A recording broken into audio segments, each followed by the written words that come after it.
Alright everyone, this is the castle, here to explain a bunch of stuff. And this explanation of a bunch of stuff is going to be further progress on the level editor and functionality for Revulsion with the new level editor, the new scripting system in place, and I can show you things actually happening now. This functionality is specifically the stuff for the target and target name functionality, which is what I should have did in the first place. Let's be honest, I should have just did this in the first place. The new maps are not going to have lock-in battles. They're just going to follow a more traditional target name, target scripting system. So let me show you what that means exactly. So okay, so there's two monster spawns over here, right? And these monsters will be spawned by either there's a trigger sitting here in the corner, or here. When these two monsters are dead, they have target name that will call a counter, which the counter will then fire its target when it reaches the amount, when it's fired X number of times, right? So it will spawn an additional guy at the end when the counter is actually fired. So watch this.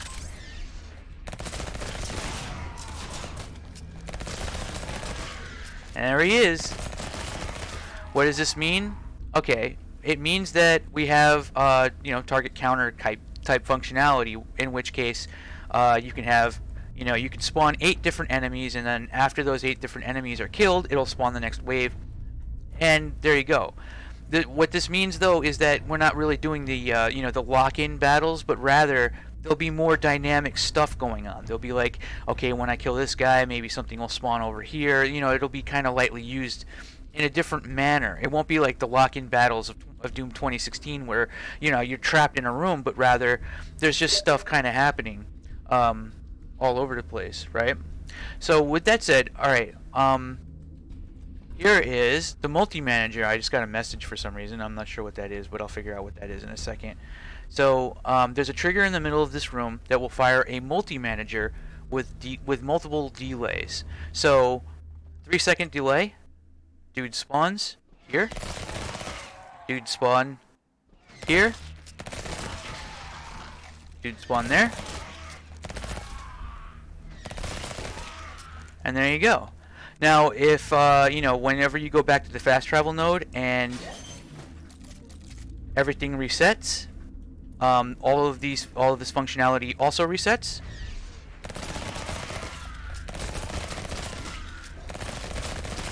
There you go. And come on.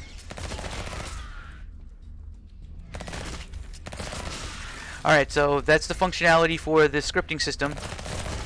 The new scripting system, I think, is honestly more malleable, and I don't know why I wasn't thinking in terms of just mimicking the old school functionality in the first place. Target name and target are pretty fucking synonymous with this kind of game design. Like, why didn't I just do this in the first place? I don't know. I felt like reinventing the wheel, I guess.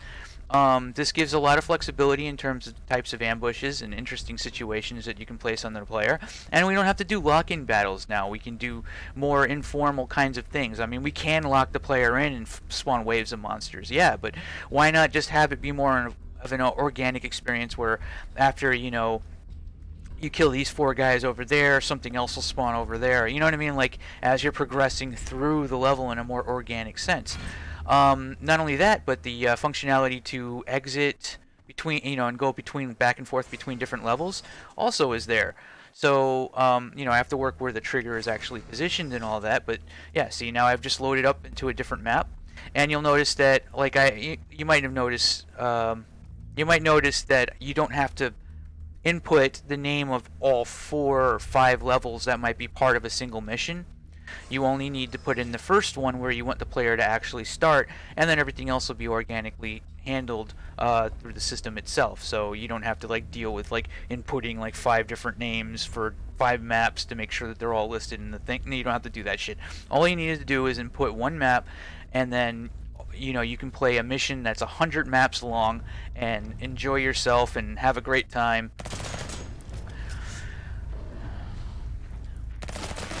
Right, so the keys are now working correctly. A lot of stuff is coming online now. You can see here, I came back to this level And I could spawn things again.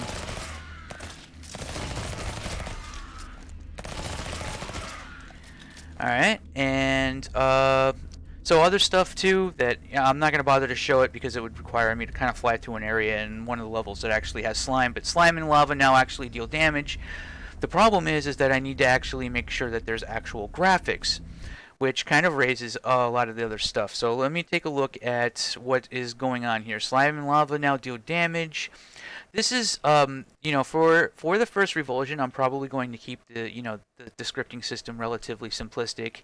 It doesn't need to go much more because at some, I'm going to start actually sort of branching out and making sure that, I just basically what I'm saying is I need to get things done. I need to see things in a tangible state, but I'm not going to try and make it the most ambitious thing because I'm already working on the most ambitious thing, and that is the sequel.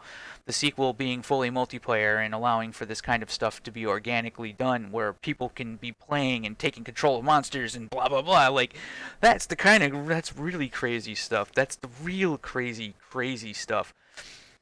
But in this particular case, here's the things that are still left to do. Name tags. I'm going to get help with this on Sunday, so we might not see the name tags working until Monday. Prefabs. Okay, so the prefab system is the hierarchical instancing system, and guess what? It's pretty high up on the list right now. I might actually begin doing that very soon. So let me take a look. Let's see.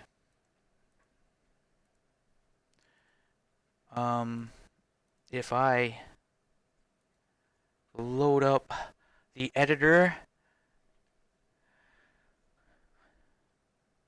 I was actually kind of messing around with this a little bit when thinking about like how it would actually flow and everything, and I went ahead over here and started like thinking like, okay, like let me like make like a working sort of example of what you'd be dealing with in this particular case, right? So like over here is the volume.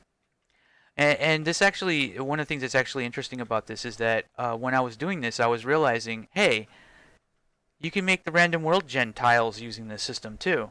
So it's entirely possible to use the prefab system to build tiles for a random world gen.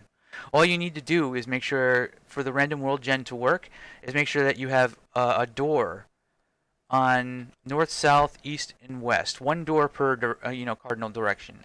And if you have that, then it's all you have to do is place an object that marks those, and then I just need to convert it into a tile, and then just do a bunch of math to determine like how where the door is in relation to that, and then I can use that as the pivot so that whenever you're spawning the room, it will actually spawn in the room in the correct spot where it lines up to the door. And once you do that, like then I think it's a matter of actually just doing subtraction in vector world space or something like that. It's actually not that crazy, and yeah, you can do the random gen. You can utilize these. The hierarchical instancing system in order to actually build all of the tiles. So get this. Imagine building all of the random gen tiles in one big map and having them encompassed inside of a prefab volume, and we can work on like we can have like 5 or 6 people working on like 20 different tiles, and they're all located in one map, and all you do is you just go into volume mode and you click save when you're looking at the volume. Like you'll see different options, and you just click save basically, and then that saves it out to a random world gen tile. The only complicated thing then would be to have like something that actually lists the full all of the different tiles or something like that. I'd have to have some way to do that, maybe like have one master tile that actually or something like that, like some maybe every tile can be aware of every other tile, maybe, or something like that. I don't know. There's some kind of weird way I can do it where, it doesn't have like a UX. It's not a UX design nightmare. But you'll notice here, right? So here's the object. Here is a prefab point, right? And then you'll notice that there's a prefab. There's a bunch of, floor pieces just sitting inside of a prefab volume, right? So that's the prefab volume, right? And you'll notice that they're just like hanging out right there, and they're both the same. Well, in this particular case, when I select the prefab point, I'd be actually selecting all of these objects at the exact same time because they're all part of this prefab point. And really all they're doing is they're loading, is this object is just loading a miniature map that's a version of this map, which is all encompassed inside of this right here, right? So this gives a lot of power. I mean, yeah, the random world gen stuff can actually very easily be used to generate, to make tiles, and we could have tiles for that. Pretty strict, yeah. I really do think that that's actually very possible. Um, but with that said, though, there are some concerning things. I'm noticing some weird stuff on the forums. Um, for one, there's reports of um, like all the walls, floors, and ceilings being pitch black. Now, I've never seen this myself, and in the case of the other poster, I'm gonna have to take another look at this because um, in this screenshot, he accidentally they accidentally showed me some kind of errors here that uh, I'm not really sure what those are. Hmm. I hope that people aren't having a super bad time with, with bugs or anything like that. The game seems relatively bug-free to me whenever I'm running around in it. I don't have a QA staff. I'm the only person on the entire project, but yeah, it seems really strange that kind of, I'm seeing that kind of stuff going on. It's only two people who are reporting it, but then again, that might be, that's like that's at least one quarter of my active player base. I have like four people playing at the same time right now. So if two people are complaining about stuff, then yeah, that's like half of my player base right there. Damn. So with that said, I don't know, guys. I'm gonna try and figure something out. Like, I'll be taking a close look at things over the weekend, everything like that. Obviously, being a Friday night, I'm probably gonna be hanging out with everybody and, and drinking everything like that and having a good time. But the next couple of days are gonna be very grueling, and I'm gonna be working very hard on getting this prefab system in place. Um, the only thing to really fear with the prefab system is if we somehow manage to catch like an infinite loop or something like that. And we have to be extra careful to be very judicial about making sure that that doesn't happen because that'll crash the game and cause a lot of lag. Um, Infinite lag, actually, potentially infinite lag. With that said, though, I think everything is pretty much coming along with this. There are other things, that I want to have in place before I can truly crown this as being one of the best level editors in existence, and that is I need an undo and I need marquee selection or the ability to select multiple objects, in some kind of fashion. I mean, I'm kind of doing that right now with this volume, but I need like a way where like, you drop like an object and then you just make it bigger and then you can just select everything inside of it or something like that and drag that around. Like there should be some kind of marquee selection. And maybe a marquee selection that is actually a volume would probably be pretty nice because then all you have to do is just click a button on it on the details tab and it says select all inside objects and drag them around, you know what I mean? Or anchor all objects inside of the selection box or something like that. You know what I mean? In which case that'll make it at least a selection, so like a mini prefab, if you will. Yeah, I think that's about it. I don't think there's really much else to talk about other than all that. I mean, that's a hell of a lot of stuff to say anyway. Videos are starting to get a little bit longer. I gotta be careful about this. So, all right, I'm gonna go ahead and I'm gonna end this now. Hope you guys enjoyed. Hope you're enjoying the game. And there's going to be more stuff. And the sale just ended, and it did pretty well. I have to wait until next month though, so money's really tight before I can actually get any of that.